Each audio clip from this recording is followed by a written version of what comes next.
So here we have a picture, this art scroll depiction of our king in the garden. Up above him is a phrase that's part of the book of Psalms. It says Ashrei, which is normally translated as happiness. But if you took the words and you change them around a little bit, you get to the word Ashir. Just change these two letters around a little bit. Switch them. And then I will sing. That is the message of our King. Is that within everything there is a certain kind of a music we're trying to survive, where all of us in difficulties of all different kinds every single day. As I mentioned before, this world is a 360. It keeps coming around again and again and again. And every day is a different issue, and our bodies are different, and our relationships are different, and everything is different every single day, every single moment. How do we ever find our way out of the 360? Ashir, I will sing. Ashrei, it will bring happiness. Let's see what the song is. And we said before that we're looking at this introduction by Rabbi Avraham Chaim Feuer. Here is a little bit that we're reading about who is our king. How did he get to be our king? He's not physically alive, but is he alive in other ways? So let me see how I get this lined up. It's not lining up so easy for me. There we go. So it says like this: a monument for Adam. See how this works here.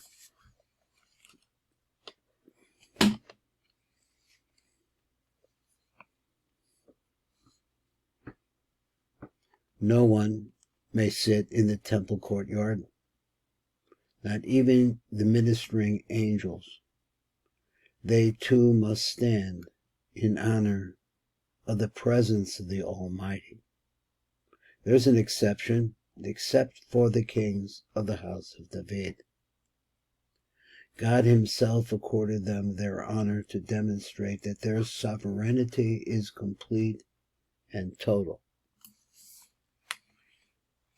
So, Rabbi Feuer writes, give me a second, the book is at the very beginning and look like this. I gotta kind of keep it up straight. So, he writes, nowhere in all of the scriptures or the Talmud do we find an obligation incumbent upon the king to build himself a palace for the sake of his honor. Where then is the seat of Davidic royalty?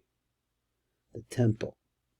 It was in this sacred palace that the songs of sovereignty, that is, that he is the king, were meant to be sung, at the root of all reality. And in the temple the songs of only one human being were ever performed. Noim Zmiros Yisrael, the sweet singer of Israel, that is our King. Throughout the books of Samuel and Psalms, we find again and again that David's lifelong aspiration was to build the Beis HaMikdash, the Holy Temple. In truth, not only was this magnificent building destined to be his spiritual palace, but even the location of the temple had a very special bond with the soul of David. The Rambam quotes a tradition that the place where David and Solomon built the altar in the field of the Aravana was the same place where Avraham built his altar and bound Isaac. He bound him on it for the sacrifice. It was there that Noah built his altar when he left the ark. There that Cain and Abel offered their sacrifices. And it was there that Adam offered a sacrifice when he was created. And it was from that very place that he was created. Now, I need to go over it just one more time. So, that's where the Noah built his ark. Is that possible? It's like he's saying that this, in the physical world of 360, that this is the center of it. There is a center to a circle. That Noah built his altar when he left the ark, that Cain and Abel offered their sacrifices also here. And it was there that Adam offered a sacrifice when he was created, and it was from that very place that he was created. The sages says, Adam memakom kaparaso nivra. Interesting. Adam, the man, was created from the place where he was destined to find atonement. Psalms represents David's effort to raise Israel back to the level of Adam before the sin. These superb stanzas achieved their ultimate power when they were formed in their proper setting. He's saying that this is at the beginning of all physicality. Everything that we understand starts at a dot in the middle of the circle, the exact middle. They are performed in their proper settings. The Temple Mount, the birthplace of Adam, is the shrine dedicated to man in all his primeval glory. Let all who have strayed return to this shrine and contemplate the perfection of man. Let the temple be the destination of all who seek to travel the path of the upright. Small wonder, then, that Adam's plan, the first man, I pronounce it Adam, it's Adam's plan, is featured prominently in the very first words of Leviticus, the book devoted to temple service. What does it say? Adam, a man, ki yakriv became carbon la Hashem, a man, Adam, the first man too, from among you who will bring a sacrifice to Hashem. The more common explanation, or the explanation ish, which really refers to man also, like a man and a woman, is deleted here in favor of the term Adam. So he wants to say what about the word Adam? What's the difference between the word Ish, which means man, and Adam, which also we translate in English as man?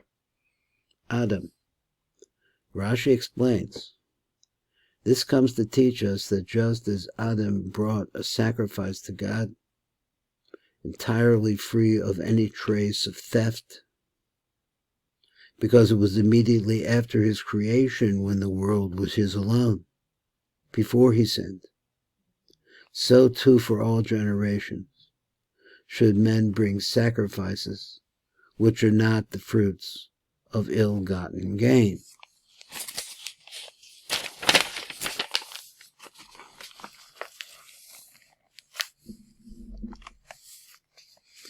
How well these words complement Rambam's description of Adam, of the first man. Of Adam, King Solomon once said, Ase Elokim Esa Adam Yashar.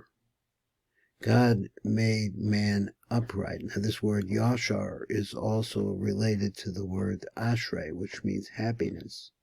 Yashar means also from Ashrei you get the concept of straightness.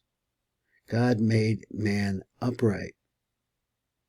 He followed one consistent pattern of behavior. He was not tempted by a desire to acquire what was not his, but he sinned.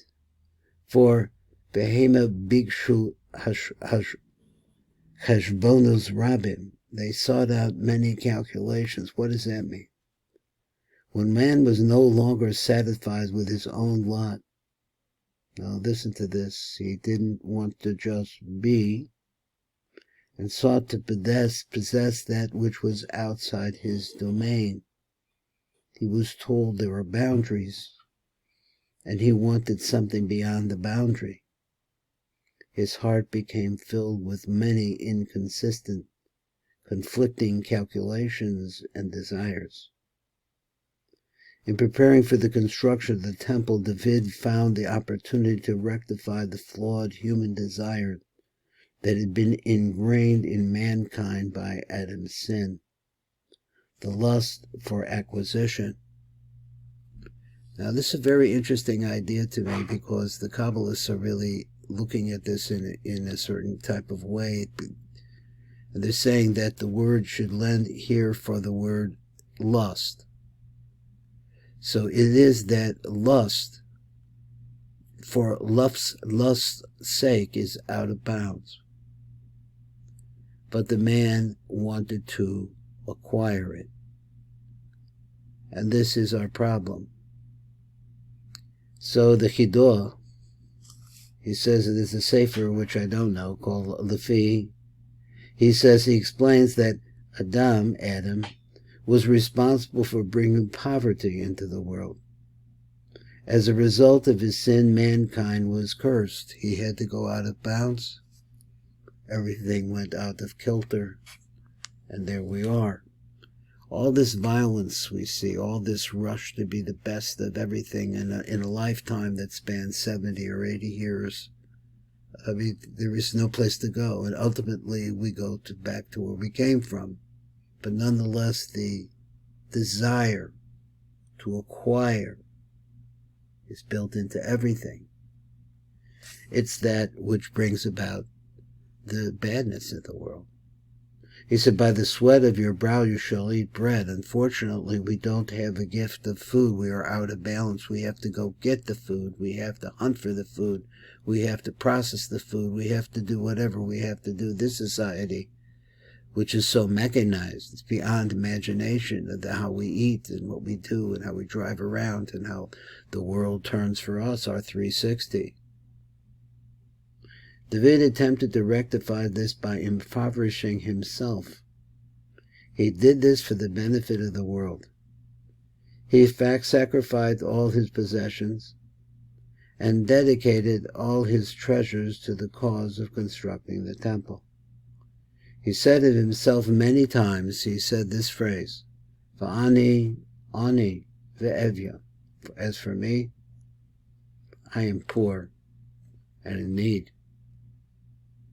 This is Baruch Fleischman, listening to the words of Rabbi Avraham Chaim Feuer, as he attempts to try to explain the root of our king, David HaMelech.